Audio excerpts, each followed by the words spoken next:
Welcome to another episode of The Wave, the wonderful Alberni Valley experience. We are recording this in the unceded territories of the Tecson and Hupachesed peoples, where we live, love, and play.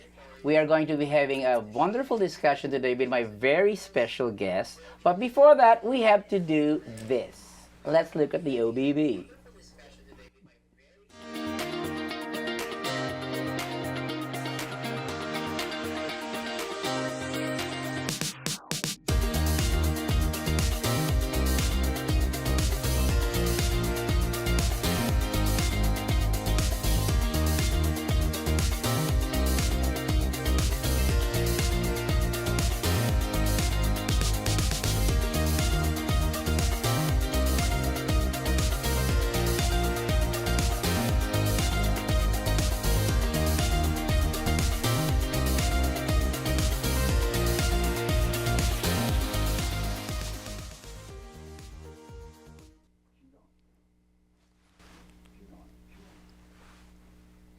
Okay, we're back with my very special guest who about to introduce. I'm just so happy that my first guest actually gave up her golf game to be here. And I'm actually meeting her for the very first time. I've heard a lot about her, but it's my first time to have her on the show, and I'm so happy that she has graced us with her presence in the show tonight. Please welcome City Council Debbie Haggard. Thank you, and thank you so much for inviting me. I'm really happy to be here, Don. Well, as you know, last time I had Dustin Dame and Todd Patola, and I said, okay, the men had their turn, now it's the women's turn. And no stranger to our show, coming back always when I call upon her, I'm so happy to have back on the show City Council Cindy Solda. Thank you for coming again and again Thank you. again, Cindy. Thanks, John. I appreciate that. Thank you. Okay, we're here to discuss some community matters. Like last time with the guys, I was discussing community matters, and if I remember, our focus of our discussion was the official community plan, and one of the words that sort of like stood out on that discussion was livability. Is Port Alberni more livable or more viable or more attractive to would-be residents? But this time I would like to talk something different. But to introduce the topic a little, I'll digress for a little bit. So, Debbie, this is not your first time to sit on City Council, is it? This is my second term. And for Cindy, you lost count already. First elected in 2002, probably gone, I think, 8 elections, successful in 7. So that's probably where. Originally, we planned for Mayor Shari to be with us, but don't worry, folks. We're going to have Mayor Shari at least maybe on a one-on-one sometime soon. But I'm working on it. Okay. So for the guys we were discussing the OCP, for the lovely women tonight, I would like to discuss something a little touchy. We were discussing a little bit about with Cindy before Debbie came. Like something about taxes. Do taxes really have to go up? Because my tax went up. My property tax went up. I mean, I have to pay it on July 2nd, if I'm not mistaken. I have to pay mine too. Everybody has to pay, of course. Good. For the sake of the audience who are watching now, like, why do we have to raise taxes? Well, with anyone, the cost of living expensive had gone up. So in order to have the same amount of services that you currently have, our costs go up as well. So we have to pass that cost on to the property owner. So that is our only source of revenue for the city. And then people want more services. But so it's always a fine balance, trying to balance those wants and needs and what the community can actually afford. So it is a very difficult process and is a hugely long process for City Council. Okay. And can I add something to Yeah, that sure, too, of Don? course. What do you want us to close? You know, that has been asked before in past Does it council. have to come to that, though? It can come to that. Also, the rules that the government has come out with, like, you know, a lot of people say you got a lot of staff and stuff like that. And the rules out there have changed. We have to do more of looking at dotting the I's and crossing the T's, and we have so many more rules given to us from the provincial and federal government. So what do we have to do here, you know? So we hire staff, lots of issues in our community, so we have to have policing. Policing is a big cost to us. So people have to really understand what do you want us to do? We can't please everybody, and a lot of people say concentrate on this, but there's like 20,000 people pretty close to 20,000 people in our community, and it's growing. So what do you want us to do? You know, like what do you want us to close? Tell us. And I want us to close the increase. My and this taxes went up past year 400. as well, we had new contracts with our firefighters and our RCMP officers. So unfortunately, you know, they're our highest cost in our budget is the RCMP and the firefighters, but we certainly don't want to have a community without RCMP and firefighters. Oh, definitely. And that's part of making us livable, right? Yes. You think of when we paid the firefighters as well as the RCMP, it's retroactive, right? So that you have to have money in that kitty to pay the officers. And you think about the fires that we've been having, and the RCMP, all the calls that they had this last weekend, they're run ragged. Some people wouldn't believe that, but they are busy. So we're recording this as live, and we're also live streaming it live. So if you have any questions or comments during the broadcast, please feel free to chime in. I'm watching it on my phone. Okay, so let's go to another. I don't know if it's controversial. Did you read when I posted that you were coming on the show? Did you read the comments of some of the people? Did you get to read the I did read the comments. No, I well, didn't one of see the them. comments I came across when the guys were posted, there were some sort of like more positive, like, oh, this guy, like Dustin would be the next mayor if he aligns with Todd Patola and this and that. And then I saw that. Todd's reaction was, why should I align with Dustin and be the next mayor? I said, well, you have to move here first because you don't live here, Todd. I love to joke around with Todd about he's not living here in Port Alberni. So then there was a comment that caught my eye or my attention saying, oh, these women do nothing but spend. Like, why are you putting the spending on the women? But how does it operate? I mean, to educate, for lack of a better word, how does it work when it comes to spending the money? I'm sure it's not just the 3 women who spend the money. Absolutely not. I mean, obviously, that's a very ignorant remark to make. Yeah, it was very ignorant. And that's not uncommon, though, those kinds of remarks. Myself, Cindy, and Shari have all been really vilified on social media, whereas the men on city council, oh, you're so awesome, you're so wonderful, and they are awesome and they are wonderful, but we're also part of a team. Each councillor gets 1 vote for every decision that's made. Of course. And you have to realize we don't always agree. It takes a lot for us to agree with something. We all have our specialty, you know. We all want to know different things. Like Deb, she wants to know how much, where it's going, and she wants all the details. You know, but so but there's a lot of us that are different. responsibility. But we're different, and we all get our vote, and we all get our voice, and we do hear from the public. And I think it really, when the comments go online or through social media, most of the people we have never met or even talked to. Yeah. You know, so that's what's disappointing. And come and talk to us. Have a meeting with us. We're open. We'll have coffee with you. We'll sit down and talk to you. Yeah, that's why I invited the 3 of you. I mean, to Bachelor Cremated, but I will have her one of these days, one way or the other. I'm going to get you, Ma'am Cherry Minion. And when you talk about the budget process and the spending, we start right after Christmas, early in the new year, we start having budget meetings. Staff starts presenting to us what their budget is. And the staff actually starts in the fall with their budget. So it's a hugely long process. They cut back, they come to us, we cut some more, we change things around. Well, do we have to do this now or can it wait till next year? What can we put off? Or if we take this X amount of dollars from another pot of money. So we really focus on trying to keep the tax increases as low as we possibly could this year. And what a lot of people don't know, they think our taxes are very high. We have the second lowest taxes in BC for cities under $40,000. Wow. 40,000 people. I was about to ask you that. How do we stand in comparison to the other cities like Parksville or Qualicum or? Yeah. So I don't know how we could you say compare it again for the those. sake of the audience who's watching? We are the second lowest. Second lowest in taxes in BC for towns under 40,000.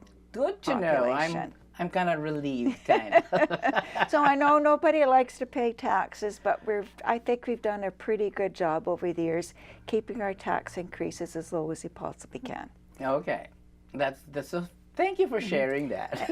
And just to add, during COVID, when we were doing the taxes too, we tried to keep it even lower because people had, you're not working, people had issues, and there are people who are not working still, but we still have the costs, the retroactive pay. We still have to pay the police and the fire department and other things. And people have to also realize the cost for stuff, like just for equipment, for doing our roads, all that stuff has gone. I mean, let's look at the groceries. When we go grocery shopping now, like what we used to get into the grocery cart and what we paid for them is not what we're doing now. So it's the same for the city. I was shocked because I don't do grocery shopping. My mom does all the grocery shopping since she's been living with me. Yeah. But she went to Prince George since May, so I've been forced to go to the grocery.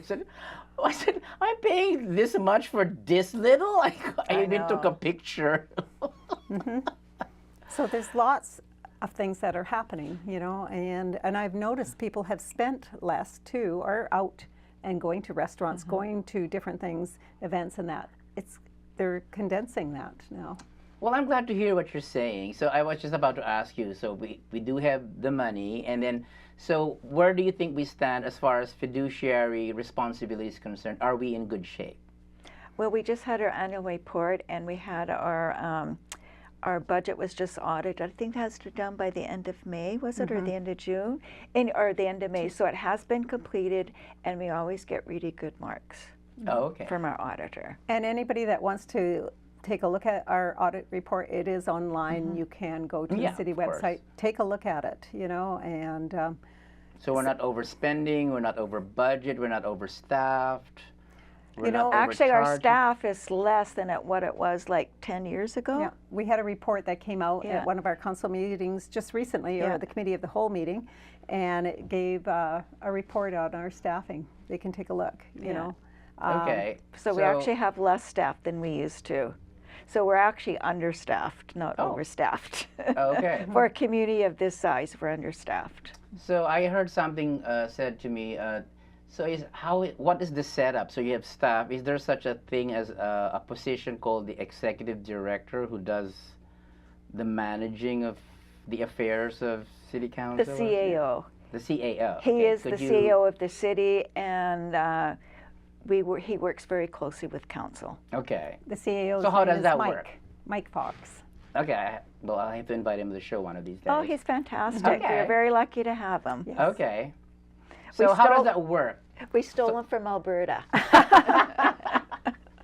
No big loss for them, I'm sure. So how does it work? So we have a mayor, but we have a CAO. So how does that work? How does the process work? They work very closely together on every initiative. They go to a lot of meetings together. But City Council has one employee, and that's the CAO. That's the only staff person that the council actually hires. So he does report to us. And if we set our priorities, it's his, he has to pass that direction down to the city managers and directors. And the city has a strategic plan that we follow, and the CAO does too, and the rest of the staff. And that all sort of like chimes in with the OCP. So you have a budget, and you have a program, and you have like what you're going to be spending on. And so now let's go to something a little touchy. So a few years ago, I invited actually Cindy and Shari when they purchased that Soma's land. So, and if I remember correctly, the price point of the land was $5.1 million. And so that's over there, right, from where we are right now, somewhere there. And so when we went up to the deck, to my deck with a nice view, I said, oh, I have $1 million view, but thanks to you, Mayor Sharrett, that's going to be a $5.1 million view. It's probably going to be a much more expensive view Yes. than that when it's all Oh done. wow! Okay. Yes. So I better hold off selling my place then. Yes. I was just telling Deb just before we started that I take a drive in that area pretty well every time I come down to 3rd Avenue and to City Hall and that, and I go down and I take a look at the SOMAS and I look at the 48 acres and I take a look from where it's cleared from one end to the other end, and I visualize what we could have in the future, and it's just really exciting. It's coming down. And a lot of people are saying, oh, what about the $5 million? When do we get it back? We are going to get it back and more. You know, we're not. We are. Let's just go with we are.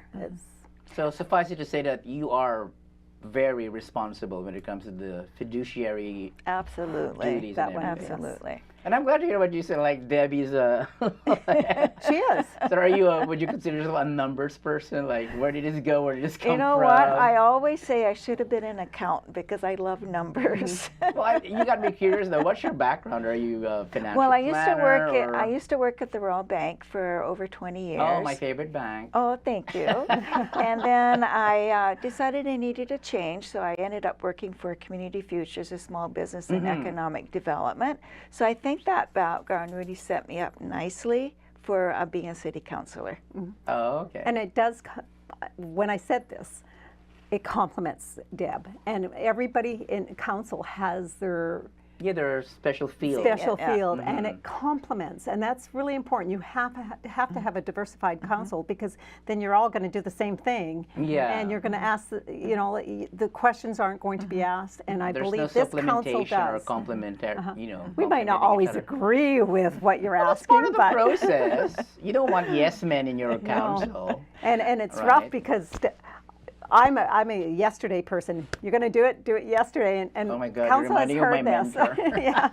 So I, you know, what are you here for? Tell me, and the fluff I'll ask after, and what do you want? And then in between I'll start asking, right? Where Deb wants it all, and I believe the mayor's similar to me Yeah, too. she's similar to you. But the other councillors have some really great things about That's them, good to and know. and That's it's good to hear. important, you know. So when everybody says, "Oh, we are all the same," that's not true. So, for example, you were talking about the purchase of the SOMAS property. I'm the kind of person I have to have a plan. Okay. So, and when we bought the SOMAS property, we really didn't have a plan. We had a vision, but no plan. I'm going, oh no, we don't have a plan. So I actually had to take a deep breath and say, it's all going to work out. It'll be fine. And 10 years from now, it's going to be fantastic. Yeah, okay. So we're looking at 10 years from now? I'm going to say about 10 years Yeah. before it's fully developed. So aside from the price point of 5.1 million, are we spending some more money? We've spent about $1 million, I believe, to do the remediation process. But that's through grants. Yeah, that was through a grant. Oh, okay. So not from the taxpayers' money. No. Yeah, And what's good to really know. great is everything that's on the property that's coming back, we're salvaging, and we have companies coming in and individuals buying lots and stuff like that.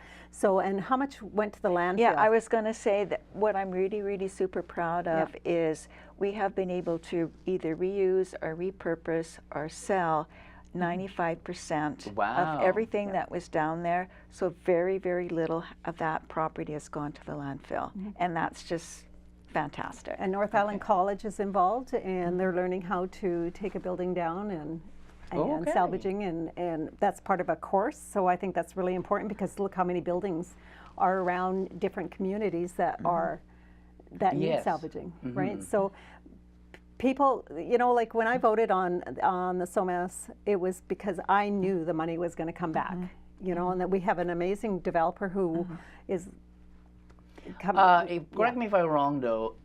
The during the time of the SOMAS purchase, it wasn't this new council yet. It was a different set. that was It was last we were term, both on last council. term. I see. So who were the councils then? There was it Dan Washington? Dan Washington, Correct. Ron Polson, Helen Poon, Oh, Helen, yes. Shari, myself, and Cindy, and Dan Washington. Yeah. So that's the city council Yes. that sort of like initiated the whole SOMAS Yes. project. And now Yes. the new city council with you and Cindy and Todd. Todd and Charles And Dustin. and Dustin. So I think Dustin is this Dustin's first term, Yes. Yes. and Todd as well, or Yes. Todd's Yes. been. Todd's first term as well. Charles has been before. Charles has been there 2 or 3 times. 3 times, I think. I can't 3 or remember. 4 times, something like that. And then the other one, sorry, there Oh, was John Douglas. John Douglas. Yeah, he was mayor, wasn't he? He was mayor and a city councilor prior. I see. So there's a lot of great things going to happen. If you look at other waterfront developments from mills and stuff like that, look where they've gone. And So is this the never know. walkway part of this development thing, the key to key walkway thing? Is that part? That has a big part of it. That was Okay. why we wanted to do the key to key, was to tie it in with that property. And the water, like a lot of people are saying online, let's go with social media, that it's not even on the waterfront. But Yeah, they're not, there's some- we're not going to develop Well- the waterfront. We're not going to do the path to the waterfront and have to dig it up again. So we're going to wait for the developer, and there's a vision going to happen down Yeah. at the SOMAS. So people just have to be patient. You know, they'll tie in. Yeah, for the sake of the audience watching now, could you give us a little more detail on that? Let's just stick to that walkway thing, because it has come under criticism. Yes. So how would you address these issues that they're sort of bringing up? You know, I always tell people, think of the multiplex. 20 years ago, when people were talking about building a new multiplex for our community, there were so many naysayers, and it was actually turned down the first time in our referendum. But we got it approved. And can you imagine our community without our multiplex? Yes, definitely. It's a We very love that important part of our multiplex, yeah. community. And I think the same thing will happen with the waterfront walkway is 10 years from now, 20 years from now, people are going to love it, and they won't even be able to remember a community without it. When you go to places like Kamloops River and Nanaimo that have the waterfront walkways, it's used morning till night. People love it, and people will love this walkway I'm looking as well. forward to it, actually. Well, you come for a walk with us when it's done. Yeah, definitely. But let me add Is to there the- going to be a ribbon cutting Yes, or something? absolutely. for sure. I'll be But- there with my cameras and all my Okay. crew. But to the negative part of it, when the dike was built for that walkway, the Spencer family donated the property to the city to put a walkway in, and there was so many negatives on that. When the hospital got moved, oh my God! I mean, I was there. The RCMP RCMP building, when that was there, I was there too, and everybody was negative about it. Capitol Theater, when Portal Players moved to the Capitol Theater from the Catholic Church gym, people were negative. Echo Center, when that was built, oh my God, never stepping foot in Echo Center ever. And you can't get 'em The out of new the high house. school is another one. the high Yeah, school. yeah. Oh, why is it moving there? It's going to be all garbage pit. And I went, no, it's not. I was part of all that on council. That's how far back I go. And you know, there's so much negative, but give it a chance. It's there's a lot of positive. I think that's the hardest part of being on council is you have to have a vision for the community Yes. and be forward thinking and not think about today or tomorrow. You're trying to think for the next generation, what will work best for the community. So sometimes you just have to plug Have your a tough nose skin. and just do it, Yeah. and then know that in your insides it's all going to work out and people are going to love it. Well, life is about a balance. It can't be all positive. It can't be all negative. I'm sure there's also positive feedback from the community out there. It's just that the only sad part about life is the negatives are so strong. I know. And the positives are just like, oh, it's okay. That's why I created this show, actually. When I moved to Port Alberni, I fell in love with Port Alberni. And I had nothing good, everything good to say about Port Alberni. Then I started hearing about this and that and this and that. So I went to Nancy Wilma and I said, I want to make a show called The Wonderful Alberni Valley Experience. If the negative people can be loud, I can be louder. Well, here's a new topic there for you, Dawn, is to go around to the people that have moved to our community and ask them why they have. And it's amazing. I met a lot of people it's who amazing. love Port Alberni. Well, you hear it at work, and you hear why they moved here because of the lifestyle. We love it. We like, I have a son that nature, the exactly, lakes. and so I think that's really important. And I've heard from people reading social media saying, well, we don't respond because the naysayers will just jump at us, so we don't respond. We are so for it, and yes, there's people that against saying it too. That for evil to triumph, the righteous have to do nothing, and evil just triumphs. Well, you're damned if you do and damned if you don't. Oh yeah. Yeah. Just to follow up to that, Cindy, I actually did have a woman tell me that she actually moved to Port Alberni because of the walkway. Oh, wow, there She you was go. so excited. Tell her to post it on social media. And people are going to see a lot of things going to change because streets and stuff. The government has come out with new mandates on how bike lanes are to be built, more so than just the little painted bakes on the side of the street. So we're going to have to. You're going to see streamlines of what is it? The bikes have to be in separate from the traffic. I'm loving our discussions so much, but we have to take a break. My floor director has just done this. So we're going to take a quick break and we'll be right back. But the live stream will continue. So take this chance to put in your comments and questions if you have any.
Create a 5-star experience in your bedroom with Gibson's Fine Linens. You can be sure of great comfort, outstanding quality, true value, sensational style, and impressive selection. Come check out our showroom at 3034 3rd Avenue, right here in Port Alberni. Hi, I'm Chris Washington, and I'm the owner of Flandangle's Kitchen and Gifts and Gibson's Fine Linens. We've been servicing the Alberni Valley for over 42 years. We love what we do, and we believe it shows. So come on down and see us today, and we can show you the myriad of things we have in our store.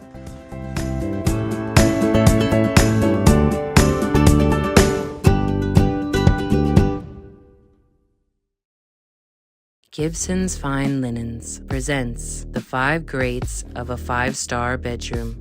Great comfort, great quality, great value, great style, and a great selection. Create your own 5-star experience in the bedroom with Gibson's Fine Linens.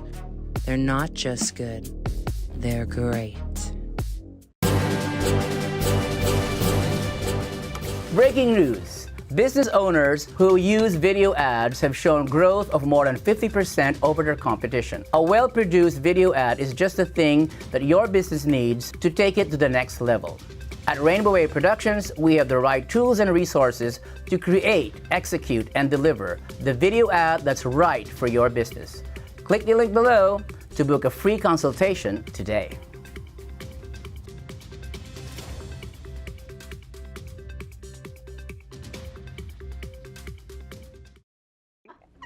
Don, I can do that to you, which is great. Okay.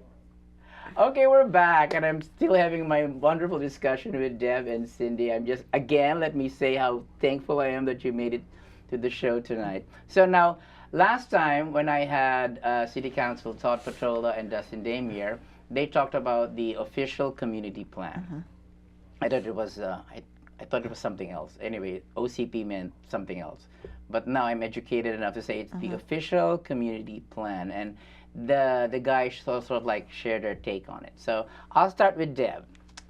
can you enlighten us on what we are looking forward to with the OCP? First of all, it's not yet complete, right? It's still in not the complete. process. I think it's going to be about another year or so before A it's finally year? complete. It's a long, it's Really? important.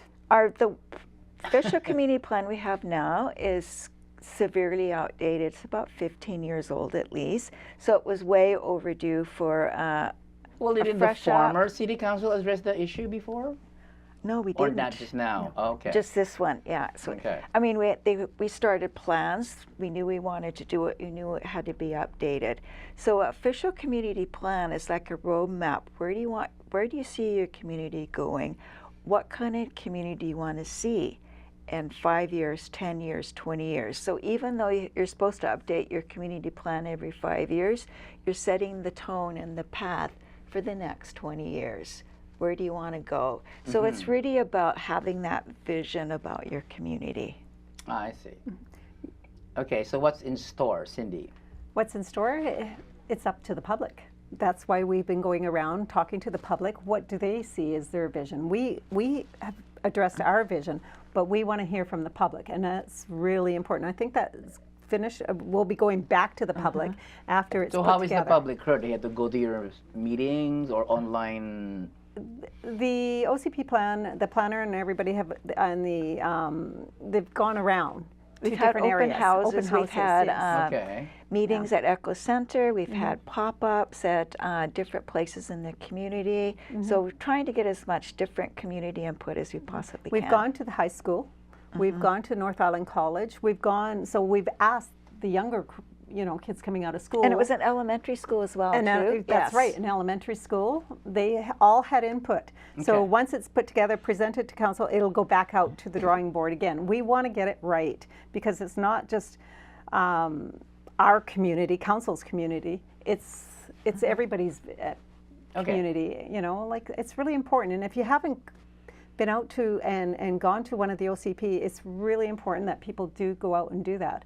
You don't want to build something in the middle of a town that, like. So I suppose the SOMAS thing is part of the OCP. Yes, for absolutely. sure. A very Absolutely big right. part, yeah. Yeah. So now I wasn't able to ask this with the guys. Maybe I'm just more comfortable discussing the issue with We're more the fun. ladies. No, my next issue is because from my community, is Port Alberni more LGBTQ friendly than it was? Because I heard it said before when I moved here, and I started, just doing my thing. I don't care for critics or whatever. So I started going to pubs in my high heels and my flowy dresses and stuff like that. And then somebody came up to me and says, Don, you are the most flamboyant gay man here in Port Alberni. If you had been here 10 years ago, you would have been dead by now. Is that, now in that issue, my community, are we included in the plan? Everyone's included. That's one of our biggest priorities is we want to make this an inclusive and safe community. And when you talked about is our community safer, I'm sure you're aware of Helen I'm still Poon. alive. Helen Poon, who was on council last term, yeah. she told me once that she felt much safer and more comfortable That's in Port so Alberni nice to know. than her home in Vancouver. And that really touched my heart when she said that. God rest her soul. Yes, absolutely. And 10 years ago, yes, things were different. But everything's different. Like I said, Yeah. everything's changed from 10 Of years course. to now.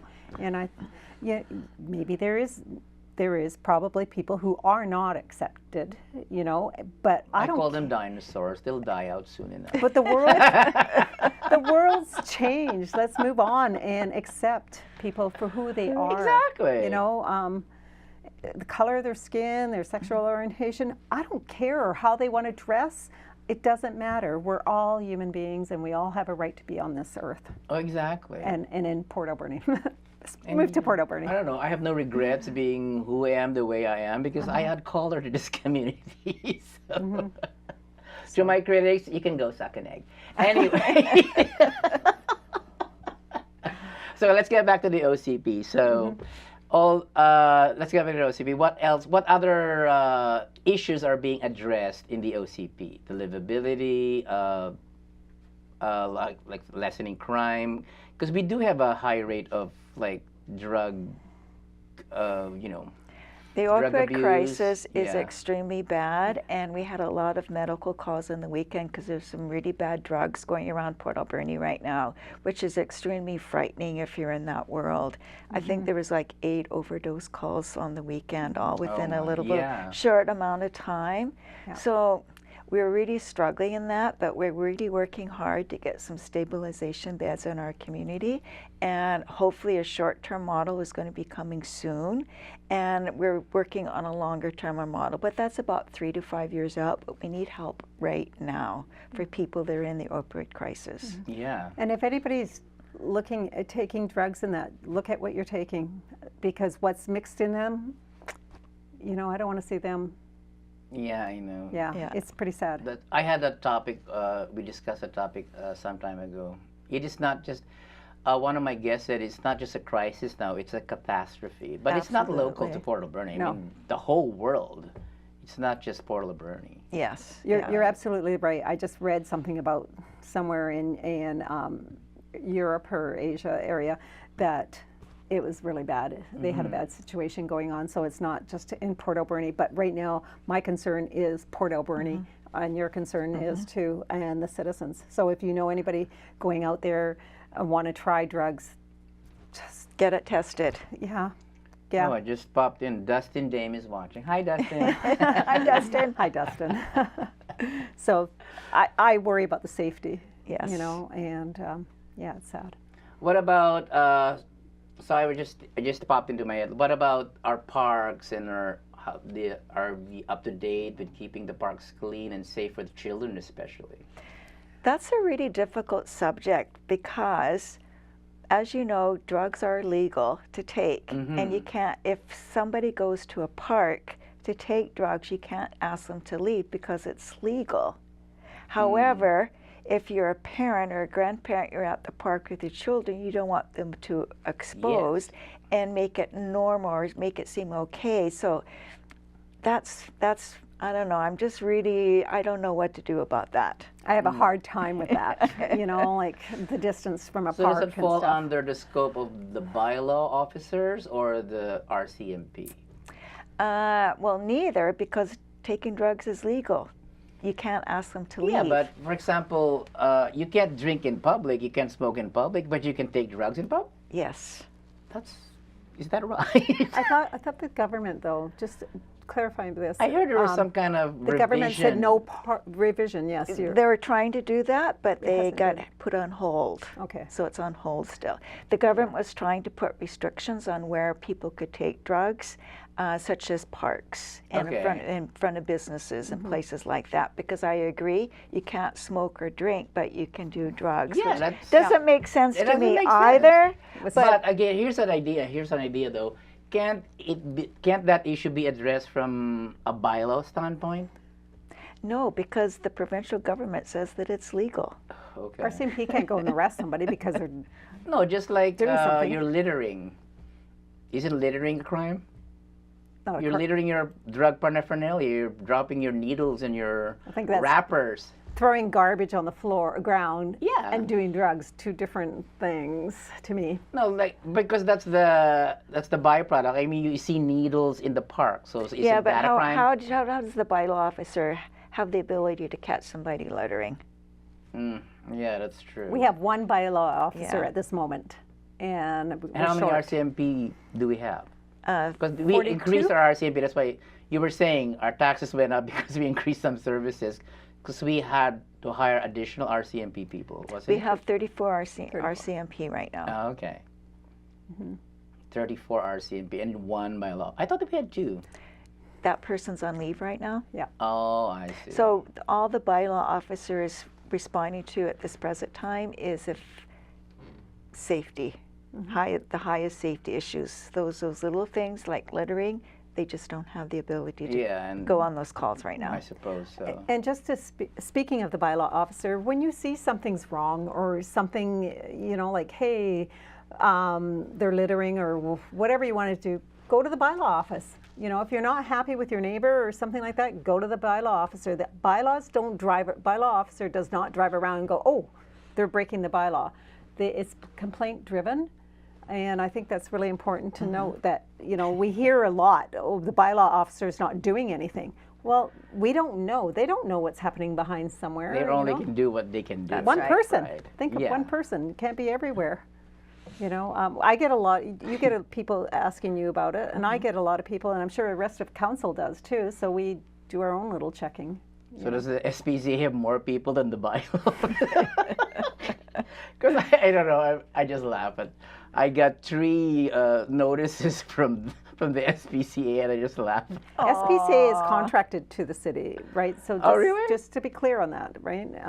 Yes. So what is? I just had a thought. I mean, what's the role of the community action team in all this? Do they have a role in this? You were on that? Actually, they do. I've been on the community action team Okay. around their table for the last 3 years, I believe, 4 Mm-hmm. years. When I first got on that committee, I'm going to be very honest, I'm not in that world, so I wasn't really aware of what a big issue and problem it is in our community. So they really made me aware of how big the issues are of drugs, how big the opioid crisis in our community, and how many deaths that we have in our community. Because those are things that you usually don't hear about. So I've really learned a lot from that committee. They have a lot of input, and they really are supportive of the city, and we're supportive of what they do. Oh, okay. And then, does the community action team also work with what's his name? Mike Ross. What's his position again? Mike Fox. Oh, Mike Fox. Not directly, but probably indirectly. Yeah, so they like coordinate stuff. Yes, This and that. yeah. The bylaw manager is on that, isn't she? Our community safety director, Mary Claire, Yeah. Mary she Claire. works out of the community safety building, and she works very closely with the community action team. So probably more her than Mike. I Yes. see. And then Mike gets a report. So what's her role in all this? Well, we're trying to put a more human first approach. Mm-hmm. So, for example, if there's I some worked with her on that documentary, the Yeah. Human First documentary. Yeah.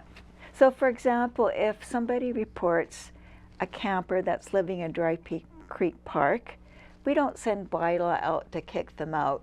She rallies the nonprofit groups.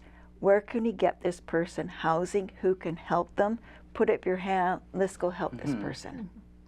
So that's the Okay. approach that we're taking. We're trying to be more proactive than reactive, and that's really important. And I think that's the best way to do this. Okay.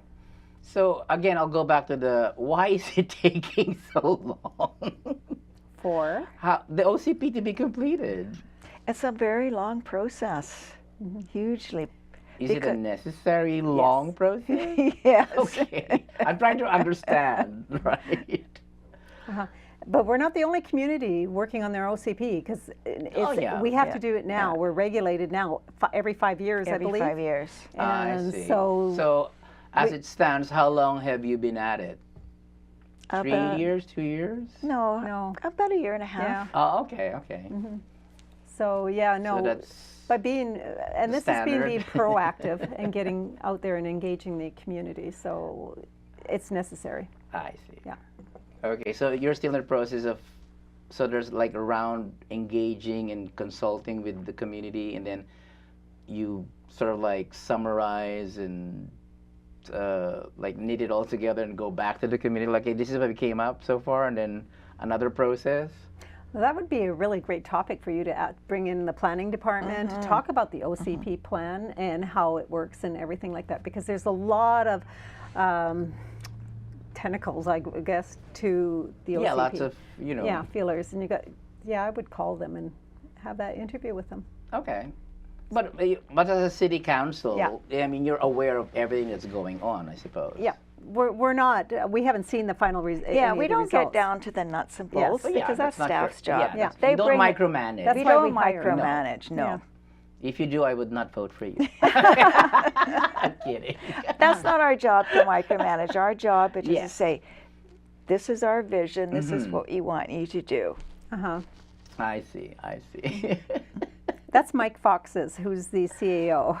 He follows our wishes and does it. Okay, I'd like to go back to a little bit to the SOMAS thing. I heard it mentioned that we have a very good developer Yes. working on the project. Could you share with the audience a little bit about that? The name of the company is Matthews West Development. Their head office is actually in Texas, but they do have offices in Canada as well. Currently, they're working on the development in Squamish. So if you Okay. ever want to look it up online, it's fantastic. It's beautiful. And that what they're doing in Squamish is pretty close to our vision of what we want to do here. And they really truly believe in working with the community and working with the local First Nations as well, which is Oh, that's also wonderful. important That's to wonderful council. know. So how are we fortunate enough to have them? We put on an Oh, RFP process, and we got several responses, and they really came to the top. sort of like it stood out. He stood out. So we should consider ourselves very fortunate to have them Yes, as our... They're and very they're very known. excited to come to Port Alberni as well. Oh, that's wonderful to know. Maybe I should get them on the show. You should. That would be great. There's not enough shows. Anyway, I will make it. But they will come back to the public. Once they come into Port Alberni and start working on it, they will have a public consultation and see what everybody else's little vision is on that particular site. So there's a lot of good things. You know, So is there a website that the public can go to see what's happening with the development for Port Alberni. for the SOMAS thing? Not as of yet, but yet. I'm sure at some point there will be, because we're I've seen just not some there yet. drawings and some like lands, proposed and stuff like that. Yeah, we're just not to that point We're yet. not even I close. see. Okay. Uh, So right last- now, where are we at with the SOMAS? Yeah, last council, we did have somebody just do very visionary drawings, so you can look at that on our website, but it's not going to be what the final process is. It was just, here's kind of a very, visionary. Okay. But You know, definitely it's something to look forward Something to look forward to. But you said it's 10 years minimum? Well, I'm going to say 10 years. That's where I'm at 10 Yeah, years. safe to up say. to 10 years. 10 years. And a If lot I of people. remember Cindy mentioning, I don't know if I'll still be alive by then. Of course you'll still be alive, I didn't Cindy. want to say that today because it had been a repeat. The council has heard that before from me, but and also I've seen on social media a lot of people have commented about, well, Squamish is taking this long and it's going to take this long, but Squamish also had some issues where they had to do some filling in, I believe, landfill. And Okay. so if you go to Whistler, stop in at Squamish, and take a look at what they've been doing. I just might. I'm taking a trip to Prince George. Maybe I'll really- take Oh, there the you Oyster go. Road. So it's really worthwhile to go and take a look. We haven't seen it, but we are going to. We're asking to go see it because we want to see the whole thing too. Okay, so Deb, how long have you lived in Port Alberni? I moved here in July of 1969. Okay, and They were walking on the moon the week that I moved here. oh wow, okay. And you, Cindy? I moved from Campbell River. Probably I was in grade 5 when I moved here, Okay. and that was only like 20 years ago, right? Okay, the point I'm trying to get at is, how do you see Port Alberni now compared to, let's say, 10 years ago? I mean, I know 10 it's much years? better. Okay. And so, how much better? Like, from your point of view, how much better has it become? I think 10 years ago, a lot of people didn't have hope. And I think now people really have hope that things are getting better and we're turning around both economically and socially. That's so nice to hear. Because I remember in the history of Port Alberni, I read it somewhere that Port Alberni had the highest GNP at one point of the whole country. I think we were the second highest because Ron Kerbeil used to always talk about it last Really? term. I heard it was the highest at some point. Could it be was the highest, I'm not sure. because of the the forestry industry, Yes, which is yes, now just on a yes, decline. Yes. Right. So how about you, Cindy? From 10 years ago, it's interesting because I was on council and Because I'm celebrating 9 years in Port Alberni 9 years? on June 22nd. So my anniversary has passed just a few days ago. I think we're a lot more proactive. I believe that the community has shifted a lot in Absolutely. ages, and a lot of people were leaving the community, and there are people still leaving the community, but there's a lot more coming into our community. Our And coming population- back. I have Exactly. I know so many people who have left and come back and are so yeah. happy to be back. And I also believe that, and I've always said it, that young people should leave our community so when they do finally come back, I came back, and they respect they have a different vision of our community comparing to people who have never left, right? And they're like, oh, I don't like this place, right? So I used to walk in the upper Third Avenue and go, God, I can see 5-10 years, there seems to be a shift happening in our community. And I don't know what it was, but I knew within the 10 years that it would change. And voila, it is changing. Not to some people's likings, but You can't please them everybody. all. That's no. the reality. But there's a lot of young families moving into the community, and I think that's amazing. There's a lot of people.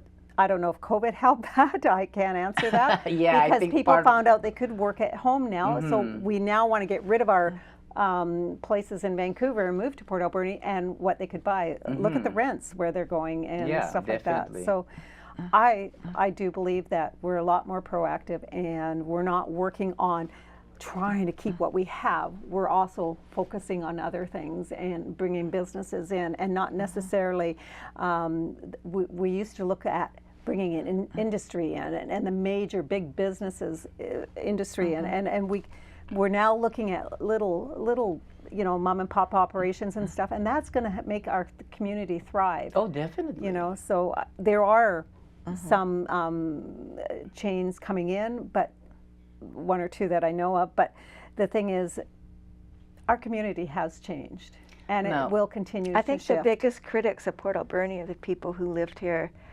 are born here and grew up here, and have lived here forever. The people that are moving here, they love it here. They nothing but nice things about us. I'm the number one fan of it. That's why I created the wave, the wonderful Alberni Valley experience. It continues on and on and on. Like my good friend Michael Ramsey came from somewhere else, and then I love Michael's story. So he was, as a Salvation Army officer, you get assigned here and there and here and there, and so they check in with you every 2 years. But if you want to be reassigned. Yeah. So even before they check in with him, he says, I'm not moving. We're so fortunate to have him in our I community. know. Yeah, I love him. he is definitely a great blessing to our Yes, community. he As is. with so many others who have come here and to live here. And I have so many wonderful stories. I mean, I have no time for the critics. That's why I put on this show. To just, count your blessings, Yes. people. We live in a wonderful Alberni Valley.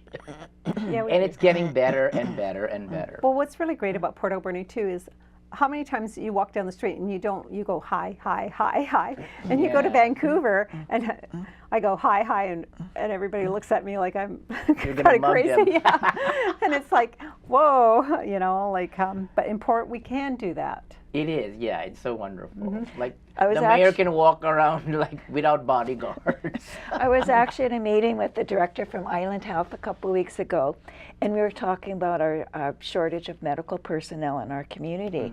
I said, how can we attract doctors? Like, what Yes. what do you do? What can you recommend? And she said, well, I happened to be in Port Alberni, and the person I was with had to go to meetings. So I thought, I'm going to walk around the community. And she said, everybody said, hi, I need to take the bus. Here's the bus. Here's what time is going to come. And everybody was so friendly. She said, you really need to market that part of your community. Yeah. And Definitely. what's really interesting, back Ike Patterson days when he was on the when we had CJV here years ago, there's a song on Port Alberni, and it's called Port Alberni, and the lyrics went, Port Alberni, you're a friendly little town, all the people, and I wish I could Where get is hold that of that song? I don't know where it was. I know people have tried to find it, who wrote it and who sang it. It was always on the radio. It was such a great song, and it really was a great marketing for our That's community. another great wealth of Port Alberni. We have such a wealth of local talent. Our artists, our Oh, I musicians, know, they're amazing. our painters. Yes. So many. We're so rich with creativity and so much more to offer. So much to offer. And one thing I did say to my friends, like, "Oh, you put Port Alberni?" Well, that's just because I met my partner here. But the thing I noticed in Port Alberni, the thing I first said, like, what's in Port Alberni? Wide roads, no paid parking, no rush hour. Yep, that's a big difference. That's a for big difference, right? So, so we're almost wrapping up. Now, I'd like you, I'll start with Deb. Share with me your most significant, wonderful Alberni Valley experience? Ooh, that's hard. Yeah, I mean, there's lots, but whatever comes to mind. What is your... I'm not going to be specific, but I'm going to be very general, if that's okay. Okay, that's fine. I raised my 2 children here, and I always say this was the best place to raise a family. Oh, And now 2 of my grandchildren are growing up here, and they're fantastic. So I'm so fortunate that my children and grandchildren live here, and they get to enjoy everything that we have. So I know that's very general, but Fine. Still, yeah. that's still, family. family, It's family. very important. So Family is important, very to important. me. Yeah. So I'm very fortunate that, I mean, my daughter literally lived all over the world, and her Oh, whole wow. goal was to get as close back to Port Alberni Oh, as she wow. could. Is she Because here now, or is she She's still... in Shawnigan Lake. That's as close as she could get. But my son's here. That's It's where in she the island. She got a job. That's as close as she could get. So she was happy she's on the island. Okay. Okay, Cindy, That's not about the interesting. theater. Well, I'm sure the arts, the theater is a arts, big part. It's a big part of, it has been a big part of my life. And just like family businesses, like I grew up in a family business, I married into a family business, and just being part of that and being able to, the family is the big one. I lived in Vancouver for a couple of years, so I know what the difference is in the buses and stuff like that. So what a difference. It's open space. It's the mountains, the trees. I have a son in Louisiana who misses all that and wishes he was back here. So how can you not say that? And it's the people, the friendliness of the people. Yeah, I we've think been known that's to important. be the community with a heart, not Yes. just a heart, a big heart. Yes, we care. So Definitely. that's important.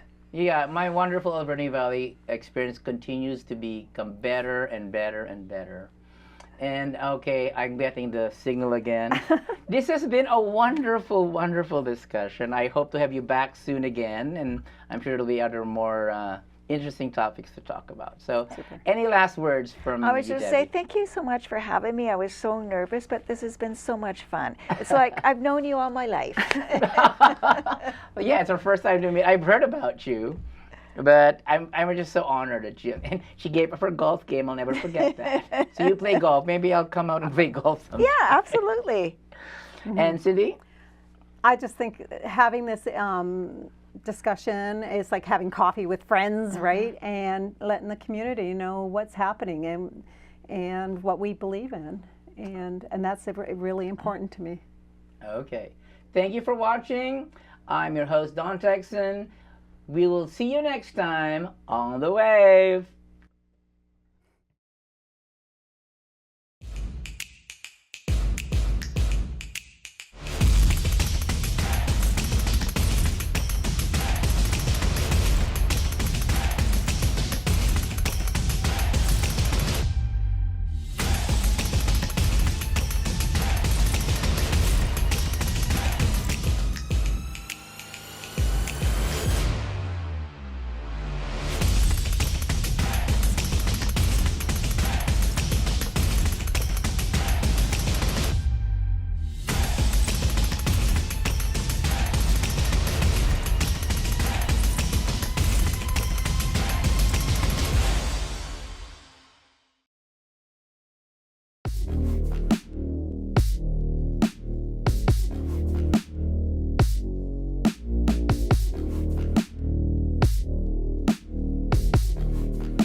Create a 5-star experience in your bedroom with Gibson's Fine Linens. You can be sure of great comfort, outstanding quality, true value, sensational style, and impressive selection.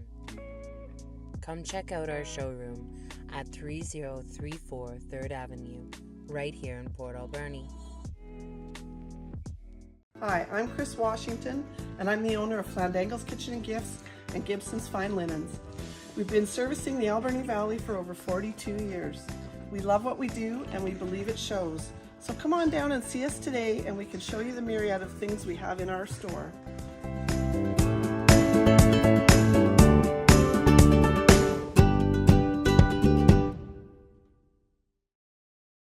Gibson's Fine Linens presents the 5 greats of a 5-star bedroom. Great comfort, great quality, great value, great style, and a great selection. Create your own 5-star experience in the bedroom with Gibson's Fine Linens. They're not just good, they're great. Breaking news. Business owners who use video ads have shown growth of more than 50% over their competition. A well-produced video ad is just the thing that your business needs to take it to the next level. At Rainbow Wave Productions, we have the right tools and resources to create, execute, and deliver the video ad that's right for your business. Click the link below to book a free consultation today.